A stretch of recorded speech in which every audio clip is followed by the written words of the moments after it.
মসজিদে এসে 10 টাকার চুরি করে, ওই চোরের বিরুদ্ধে আপনারা যেরকম অ্যাকশন নেন, গোটা দেশের সম্পদ শত শত কোটি টাকা, হাজার হাজার কোটি টাকা চুরি করে গোটা দেশটাকে যারা দেউলিয়ায় পরিণত করে, তাদের বিরুদ্ধে কি করেছেন?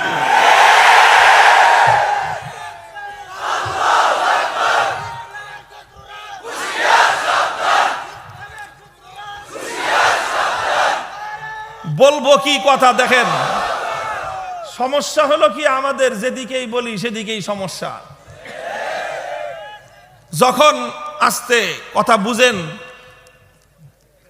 যখন বললাম এই সমস্ত কথা, ভাস্কর্য টাস্কর্য নিয়ে কিছু কথা বললাম, তখন সর্বোচ্চ মহল থেকে আমাদের প্রতি একটা অভিযোগ আসলো, কই ওনারা তো ঘুষ